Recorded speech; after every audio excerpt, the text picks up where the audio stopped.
What's up guys, this is Cher talking, welcome back to my channel. In today's video, I'll be making a full review for the SaGa Scarlet Grace Urpina banner. That brings a new version of Urpina that is focused on debuffs and also on morale down. Then there is Mondo, a full tank with taunt capabilities, and Elysed, a mix of a farmer and a healer. Well, let's start talking about Urpina. She gives a name to the banner, it's a central unit, and she has now 116% STR, that's higher than her past versions, and 100% agility, that is good enough to attack before the enemies to debuff them. She does not have such a high endurance, has good enough will, but she does have some defense passives that helps her survive a lot. Dexterity is 70%, it seems like to be the base level for current standards, but it's nothing special. Well, for passive, the first one is called Protecting Sword. When she attacks, she is going to recover HP by around 170s, and when she lands a weak attack, it has to hit the enemy weaknesses.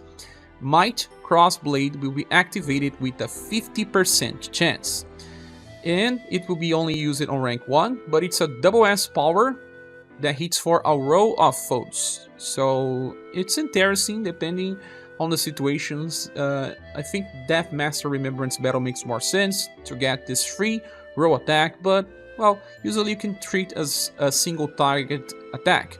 When she uses this, she's going to recover 1 BP. As a general rule, you use Urpina against enemies that are weak, so if you are landing a weak attack, she will be using this free chase attack once every 2 turns as average. Then the second pass is called Latent Bloom Defense. Damage increases by 20% at all times, and she gets on the start of a turn a defense up that gives her 10% damage reduction for the whole fight, 5 stacks of 10%.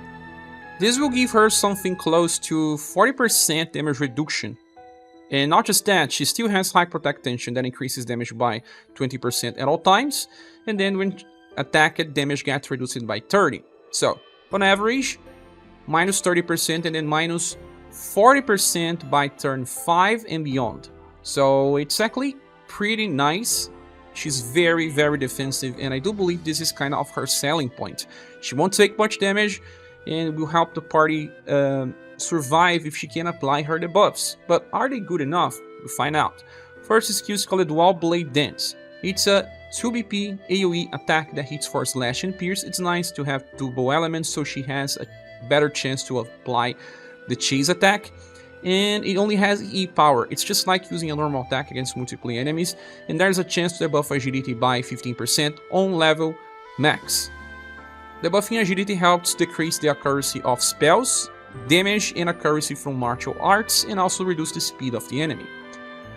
Then the second is called Dual Dragonfly. For 6 BP, we have a single target attack that hits for slash and pierce and applies 2 different debuffs. The first, Morale Down, decreasing the damage from the enemy by 15%. Since it lasts for 2 turns, she will always have enough BP to cast it again.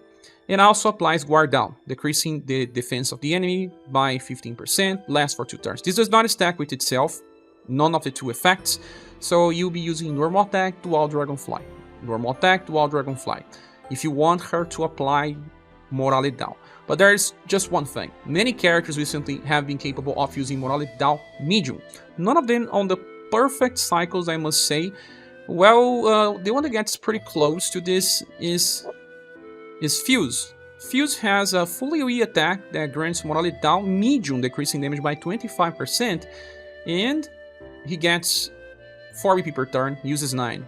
Almost perfect setup to just have this available almost all the time. We'll be getting characters that will be capable of keeping 25% as well, but there are other characters that give too much more, like Empress, that has her 20% from School Guard, and then 25 if you inherit Christmas Moon, so 2 stacks.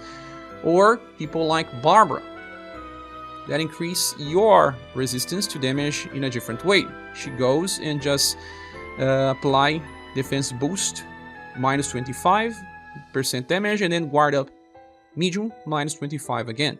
So you have better support to decrease the damage from enemies. This is not as high as it could have been, so I don't think this skill is that good. And guard down is not that important. It, well, increases damage by around 5% only, since we already have plenty of damage from the character passives and weapons. The third attack is called Illusion Divide. It's a full AoE attack with 9 BP cost that is critical against undeads and demons, lands only slash damage this time, and has 8 power. From itself, it's already good enough. AoE, 8 power, 9 BP. But then it has a chance to debuff 2 different things: agility and intelligence by 15% on max level. Well, this is a good combination. Agility and intelligence will help you decrease the accuracy from spells on the 2 fronts. And after that, you can just use normal attacks if you want and go back to use Illusion Divide again. Or just go to Dual Blade Dance and bring another intelligence debuffer to keep debuffing intelligence while she debuffs agility. But here comes the problem. This is kind of an old design. Bosses have the 5 weaknesses. I have to say this every time because that's true. And let's say from 10 bosses, 8 or 9 of them will have that. So it's always based on a dare zone, like a certain number of turns, or when you debuff like 30%. And it's not a fixed value. You have to test against the boss. Hence why it's much better to just buff your status.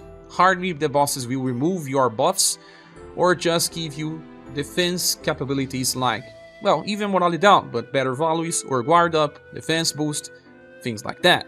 So, it works when it works, but there are rare occasions when it will work. Her intelligence is also 92%, something that will work in most content, but not all of them. Some very hard challenges will ask you to bring a buffer to increase that intelligence a little further. So, I don't think that the skills that she has herself are that important. She has 40% damage increase. That's not enough to make her a farmer. And when we farm these days, we usually need better damage, not just 8 power. But at least she can use Dual Blade Dance anytime she wants to debuff agility, and Raw Dragonfly works on bossing. But her best attack is actually from her UDX style. That is Crossbreak. It's an 8 PP attack that hits double S power, and then after that lands a deep power attack that is pretty close to 4S damage, if I remember correctly. The follow-up attack is raw, but it barely matters anyway. But for 8 BP, it's a very good price. And, well, when you're using with her, I have to explain something. We did some tests with Katarina. Katarina has a double attack, and she has a chance to chase. In her case, after many tests, she could not trigger it 2 times. So I do believe it's the same case as Urpina. Even using Crossbreak will not give you 2 chances of a chase. I said different when I was doing my preview, so let me correct myself. If something changes, we'll be testing the character and I will post a pinned comment on this review. But for all that matters, and from all we know, she will only have a chance to trigger the chase on the first hit. That means that she still keeps a 50% chance to chase with Mighty Crossblade. But when that happens, it's a double S attack, then a D power attack, then a double S attack again for plenty of damage, even though she's not exactly a real damage dealer. So that attack is cool, right? There's something else as well that they added now. It's an amplified to dual cross cut. That is now only 6 BP, it's double S power, critical to Undead and Demon with 48 power. Now, this attack is good enough for 6 BP. If you don't have the UDX version, you should be inheriting this attack against bosses if you do not need the morale down. If you need the morale down, just use that attack. So, you have the chance of similar. Now, it's double S power, followed up by another double S power. I still don't think it's reason enough to put a character because Albert is a slash damage dealer and he reaches much more damage while still having 1 damage reduction passive. And when you compare the damage output to the second Global X style, if you had her, she was in a very good banner, many people pull it on. She has high protect tension. Okay, only 30% damage reduction. Nice, but she does have a little higher endurance, so she's going to take less physical damage. And she does have this defense down when she attacks. When you are using Crossbreak from the UDX style, you'll be applying the debuff 2 times. It's 5% on average increase in damage, but when you use 2 attacks, it's average of 10% increase in damage to the party. And then usually she recovers so much BP that she can use this every 2 turns at least. The turn you use it cross break, you use 8, but you actually recover 5. So a pretty good damage dealer. She also has morale down as well, but this time is for full AoE, and it's only 6, just the same.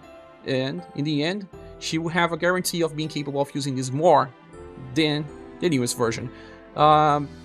She does have a much better kit to be a counter specialist as well. She has a single target attack that is already good enough for single target counter, and she gets 2 BP when she counters, something that the other one will not get.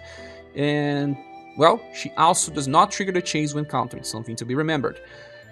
If you have the torrent attack from the UDX style as well, you already have the perfect build of single target counter, AoE counter, strong single target damage that will help the party.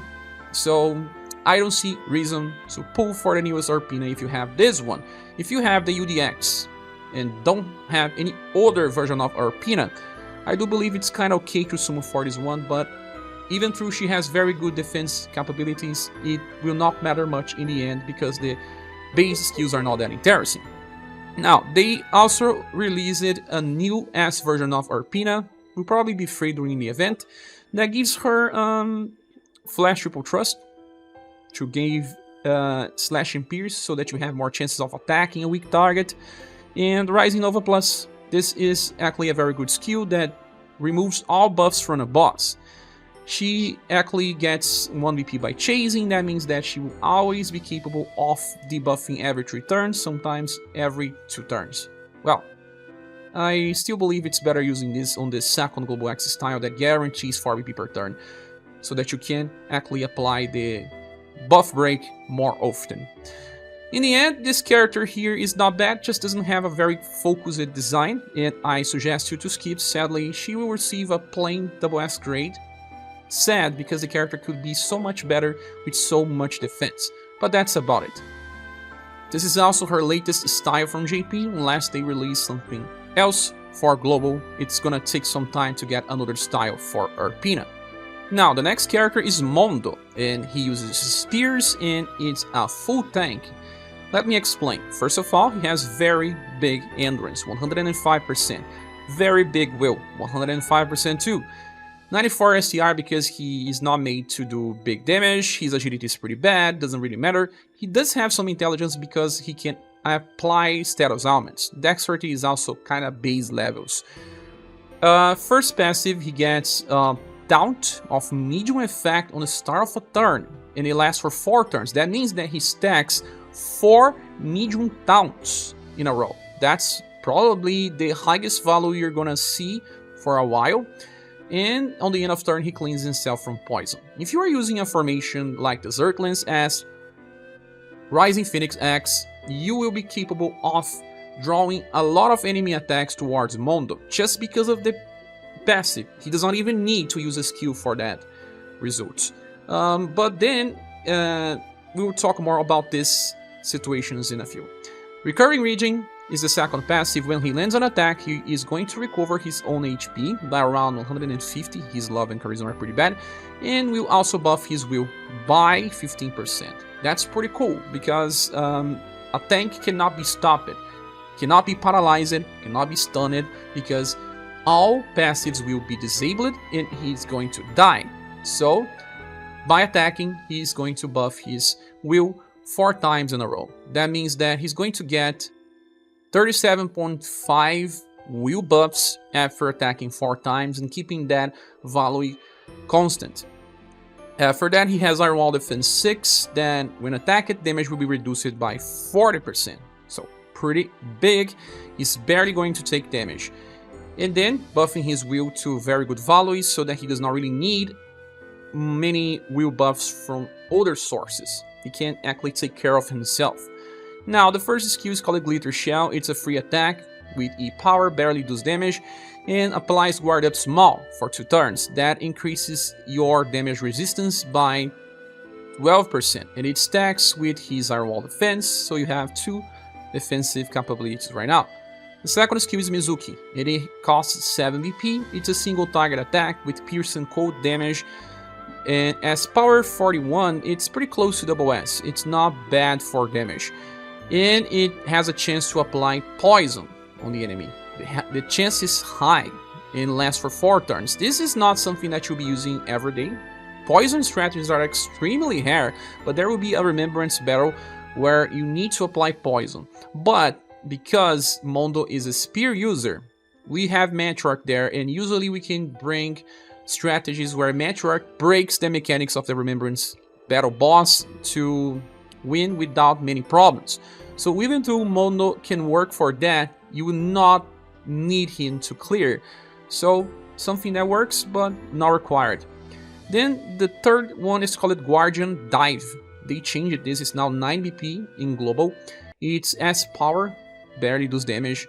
Then it will grant the user damage block for 1 time. That means that 1 hit will be negated. But also defense boost that decreases damage by 30% and lasts for 4 turns. Then let's talk about this. Why does it last for 4 turns? Because the turn that you use it counts. Then the second, the third, it's okay because you are recharging RBP. On the 4th turn, he's probably going to be attacked before he can use Guardian Dive again. Look, his agility is pretty bad. So when he uses that, he can reapply before he actually starts taking more damage. So in the end, he reduces damage by 40%, then by 30%.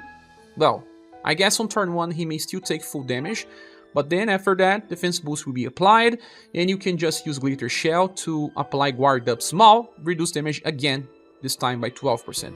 So he barely takes damage. His design is pretty similar to someone that we saw in the past, that is Alcrawl. Because Alcrawl can just use Taunt by inheritance. This is a 0 BP Taunt.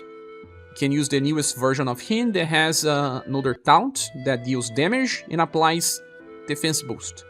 So if you have both versions of Alcrawl, you can apply 4 Taunts with medium effect while attacking between every 2 turns. So pretty similar design. He also has a lot of things that will allow him to just barely take damage. He can do a little more damage than Mondo.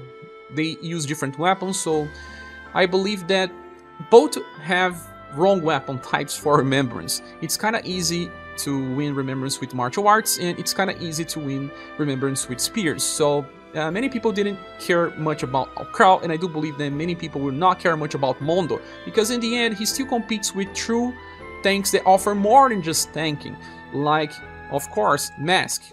Because Mask brings more to the table. He can use his Great Adventure from the gun style, and this taunts 3 times, and also applies defense boost 3 times. The defense boost will decrease damage by 38%, and then the taunt will be applied 3 times with small value.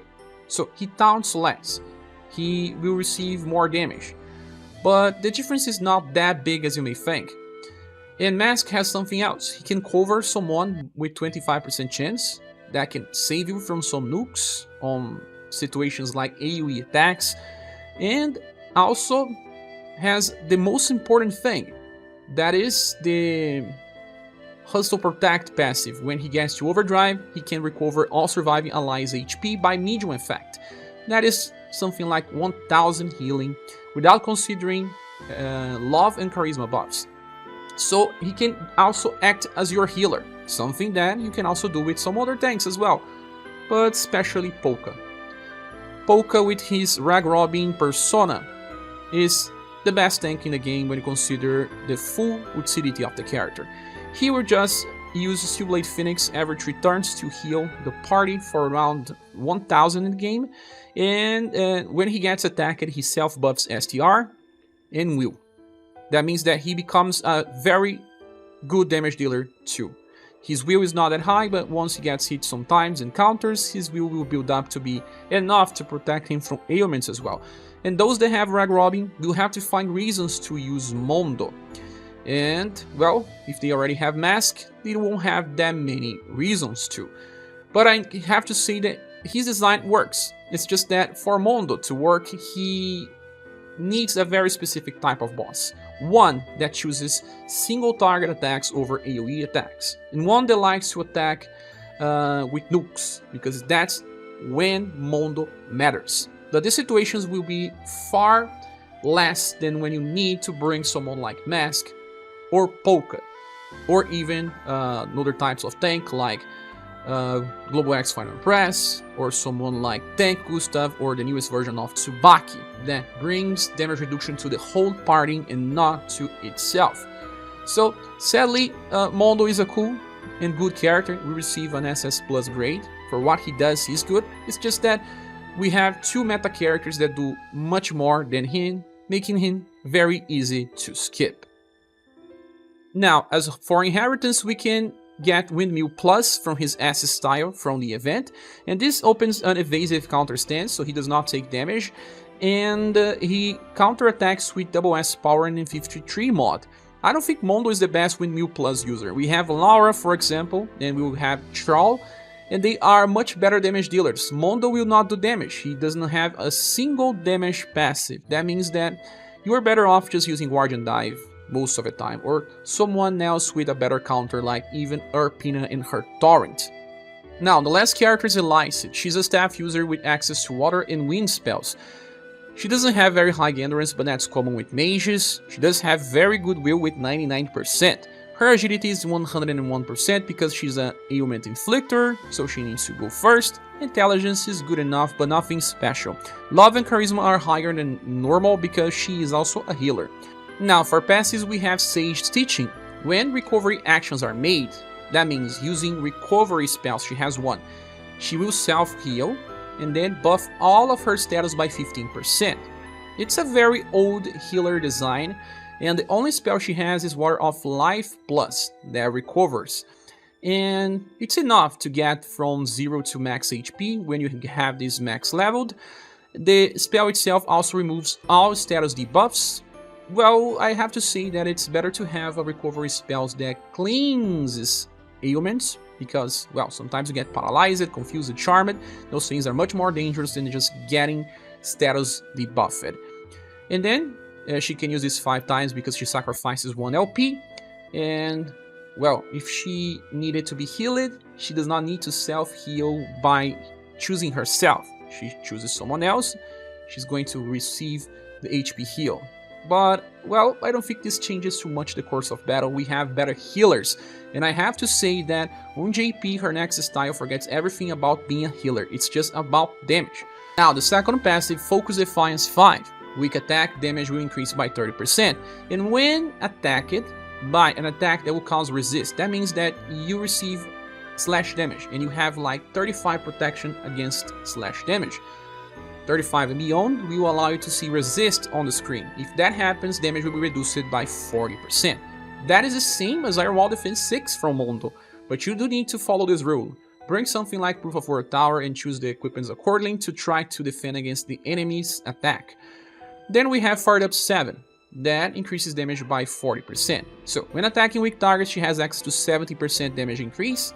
That is enough to do good damage here and there, but I wonder when you're going to use her on farming or boss fights, because she has a mixed design. Now, the second skill is called Blitz Cutter. For 3 BP, you have a full AoE attack that uses lightning and slash damage. With E power only, the damage is pretty low, but it does have a low chance to apply Paralyze. She kept the same design as her UDX style, where all of her damage attacks had chances to Paralyze. She's a Paralyze specialist. So, you can apply Paralyze with a pretty cheap attack against all enemies. Then, the third attack, Mystic Typhoon. It's a 10 BP skill that hits now a column of foes with triple S damage. For the cost, it's nice, 10 BP for triple S and column. Same elements, slash and lightning. And when the attack lands, she has now medium chance to apply Paralyze.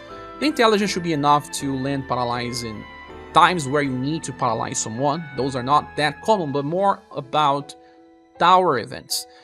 So, at least the cheapest attack is 3 BP, and she can use it anytime she wants. But there's just one problem here. She needs a special staff because Blitz Cutter is water-based. Mystical Typhoon is wind-based. In the event, she's going to get one, but that means that you cannot forge a dedicated one for her without sacrificing potential. Now let's talk about inheritance. If you have her UDX style, the new one is an improvement. It deals more damage and takes less damage from enemies. You can inherit Gale Thunder. This is a very nice skill. It hits between 2 to 4 times and can paralyze with each hit. Better for when you only have one enemy, so it just focuses fire. And the damage is okay. If it hits 4 times, it's just like 4s damage. So, I do believe it's the best inheritance. But if you have enemies aligning in a column, you can just inherit Lightning Plus, so that you can cycle a free spell and then use Mystical Typhoon as soon as you have enough PP. So that's Elysed. I do believe she's way too simple. We don't have a very good cycle for farming. She opens with column, then goes for very weak AoE damage. And Paralyze is kind of easy to find, and you don't need it all the time. You can find Paralyzing Rouge, and Rock Bouquet, and many other characters. Because of that, Elysed is only going to receive an SS- grade, and only because she's a recent unit with good status and passives, she barely matters in the long run, and will not affect newcomers or veterans unless you are really fond of the character and just wants to improve her damage potential. Well, back to the banner image. Is this banner worth summoning for? In my opinion, no. I'm going to give this a bronze award because Urpina is inferior, in my opinion, to her second Global X style that was in a much better banner.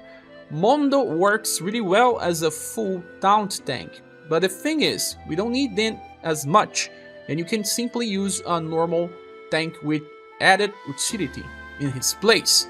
And Elysed is just strange. Try to be good for bossing, try to be good for farming, and it's not good in anything. Well, these are my opinions. What is yours? Please say here on the comment section. Thank you so much for watching this video. Please subscribe if you haven't. If you want to support the channel, there are links on the description. Hope to see you soon in the next one.